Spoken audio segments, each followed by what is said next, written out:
Yes. Hi, I'm Dave Shipper, and I'm speaking today with Randy Lewis Brown. He's one of our 6 finalists for the Great River Folk Fest Songwriting Contest. And Randy, tell us a little bit about yourself. Well, right in this moment, I'm sitting in about 4 miles outside of Mineola, Texas, which is a town of about 6,000, about halfway between Dallas and Shreveport, Louisiana. Uh, this is the wooded part of Texas, and I've lived here for 40 years, I guess. No, almost 50 years. Uh, that's how old I am too, as you can tell. No, I'm kidding. And I have been a musician since I was 12, and I've been writing songs since I was 15. Uh, so I've done it, played out, played in bands, played in trios, uh, and about 2006 or seven, I decided to end the band thing and just go solo. And so I've been just a solo singer songwriter since then. And I would classify myself as Americana, which is uh, it's really hard to say. Folk Americana. People people seem to think all folk singers are going to be Bob Dylan, so I try to stay away from that a little bit.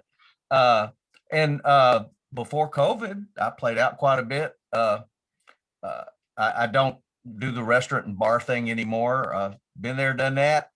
I mostly play house concerts and festivals when they'll have me, and I love hanging out with other artists, and I love hanging out with folks that love music. That's why I do this. It's my retirement gig. Well, and I did get a kick out of what you said when they picked you for new folk at the Kerrville thing. He said, "I don't know how new I am anymore." You're right. I'm not. I told them they should call it old folk. So You would win that one for sure. But you enjoyed yourself this year, haven't you? With that made new friends. love it. It's been a lot of fun. The song that got me into this into your is a finalist. It's also one that won Woody Guthrie last year and got me into Falcon Ridge, and it's been and also got me into new folk. It's been a one song that I wrote on a lark is actually what it amounted to. It was It's a I beautiful, was being serious when I started the song. That's the way it happens sometimes. So beautiful song. But congratulations on that. So let's jump into our Great River Folk Singer Factoid survey. You know, it's Stephen Cook great. as his questionnaire. We have our factoid survey. So have you been to lacrosse before? Yes, I have. Okay. Did you play music here? Yes, I did at a little club downtown, and you have a local PBS state, not PBS, but uh, NPR radio station there. I believe I did an interview there. It's been several years ago. I actually have a couple of friends there, Oh, uh, and Randy Adams, I believe. hmm. He's a musician there, and then my brother lives in southern Minnesota, and before COVID, I would go up every couple of years and play shows around there and So in Minneapolis, and got you- friends in Wisconsin too. so you've heard of the giant six pack, Of the what? of the giant You six. kicked?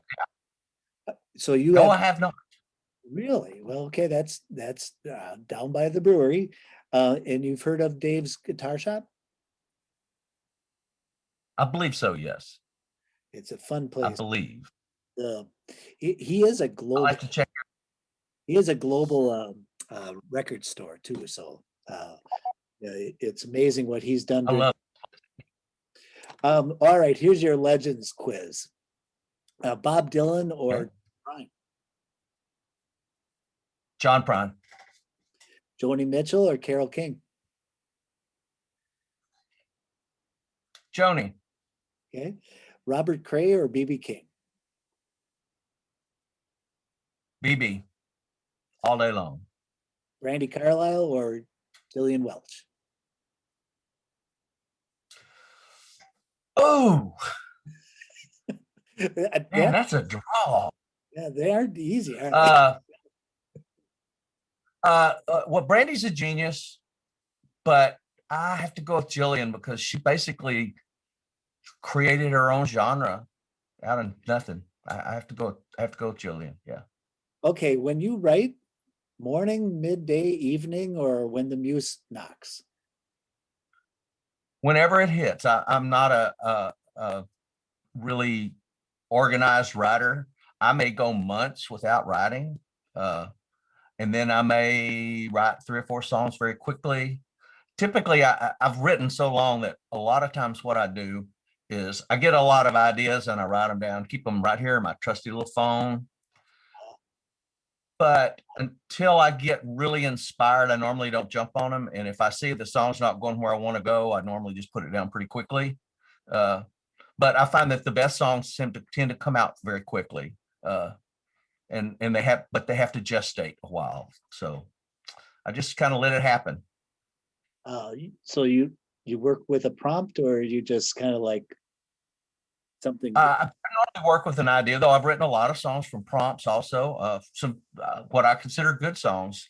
I was a member of a songwriting community here in East Texas for a while, and then it kind of went its own way. And because we live in a rural area, there's not a lot of artists in the area. We're about 30 miles from a town of 100,000, uh, and it's Texas, so uh, you know, there's a lot of competition from what we'll put in quotes country music, writing the hits, which is not anything that's ever interested me. So not that I could. I'm not saying that I could do that, but I enjoy writing for the sake of writing. If the song doesn't mean something to me, I'm not going to write it. I have to write something that moves me first. Kind of selfish, but that's the way it works. So, are you a paper, computer, or something else? Am I what? When you write paper, I'm when you write, do you use paper? I'm writing my. Right in your head, huh? I used to use paper. My handwriting has gotten abysmal, and I tend to think faster than I can write. I was a computer professional for for my whole career, and so I type very quickly. So typically, what I'll do is uh, I, the way I've written in the past probably 10 years is we have a nature preserve close to our house, and my wife and I walk every day. And the rhythm of walking or motion often inspires me. Plus, my body's busy, and I might come up with a line or a melody, and typically I'll start there. And if I can hold it, if I can't hold it in my head very long, it must not be real good. That's the way I about it. And so then I just kind of go from there. Once I get a few lines and I feel like it's going someplace, typically then I'll turn on the voice recorder on my phone and record it. And I have millions of voice recordings. Sure. Uh, and it might be a melody, it might, something like that. And then uh, if I feel stay inspired or if I'm looking for an idea, I'll go back to those voice recordings, and that's typically the source of the song for me. And then it goes in the when it goes in the computer, it's real. That's the way I do it. Okay, well, that's appreciate it. All right, so if you would frame a song lyrics of yours, what song would it be? Oh. Um,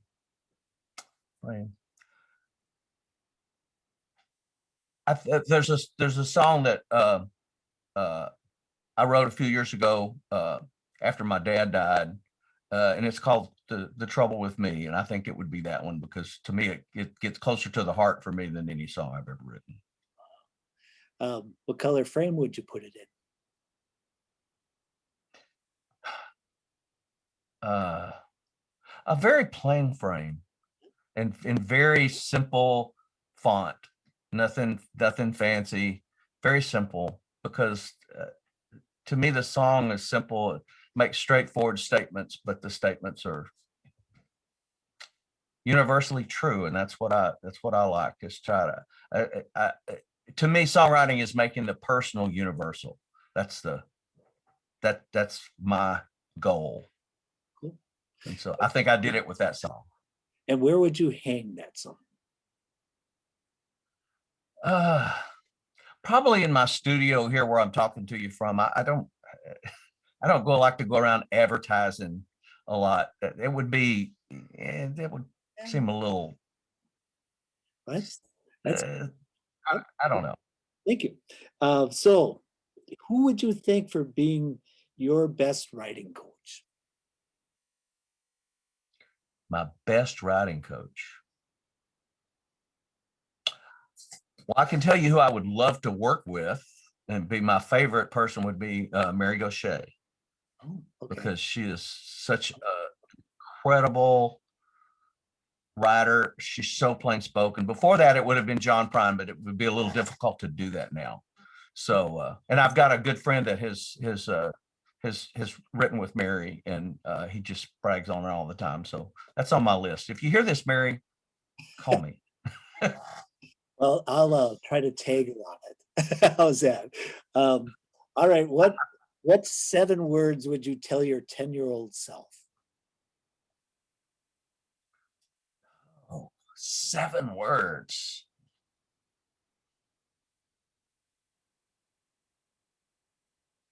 Seven words. Don't sell out. Go with your heart. That's great.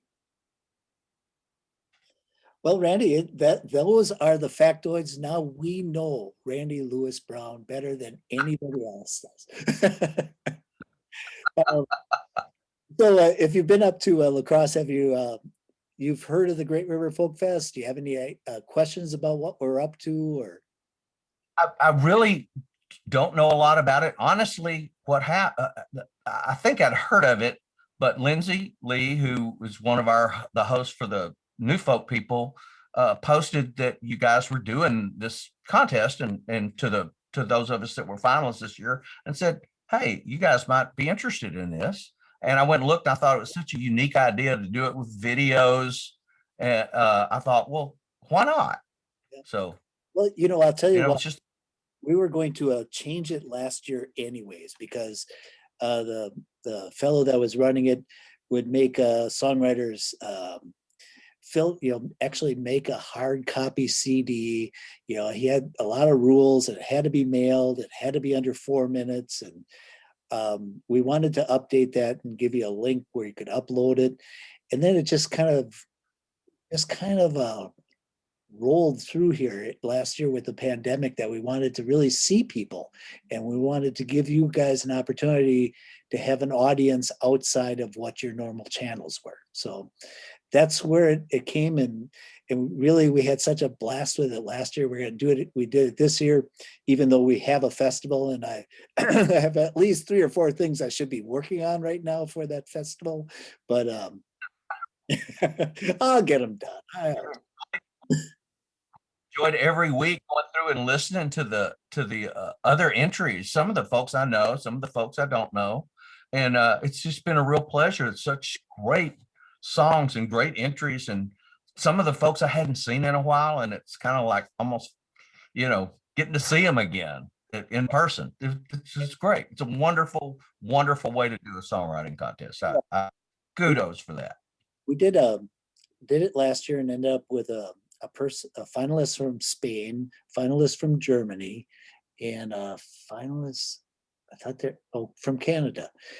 This year, the guy from South Africa, I always wonder if he's going to make the cut.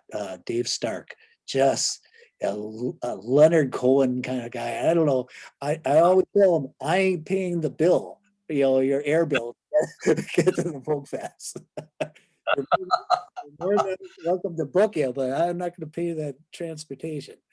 So are y'all going to actually have a physical festival this year? Yeah, we're going to have one. We're working with the county. We've got some clearances of what we're doing. And there will be at least 2 or 3 festivals before ours in the county, so we'll get a good read of how things are going. But basically, Folk Fest people, we're going to be 80% vaccinated. You know, the people I've talked to, yeah, me too. We're safe, and so I think it's really it's going to explode in the month of August. So the music will be everywhere, and we're going to be part of that. So I'm looking So forward. hear it. Yeah. And we've been around since 1977. I think was our first one. Yeah. And the second year we were out, we had Pete Seeger there. So, but Wow. he was One friends. of my heroes for Yeah, he was the friends of one of the guys who organized it, so it worked out pretty well. Well, Randy, that I is wish you the best of success. It was fun talking to you. Unless you have any other questions. Thank you for doing what you do. I've run a venue before and judged some songwriting contests, and I don't envy your job.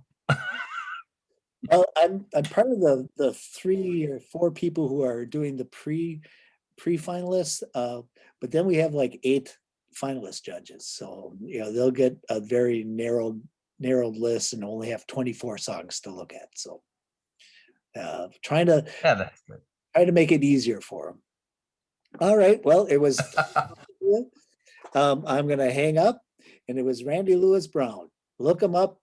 Wonderful songwriter.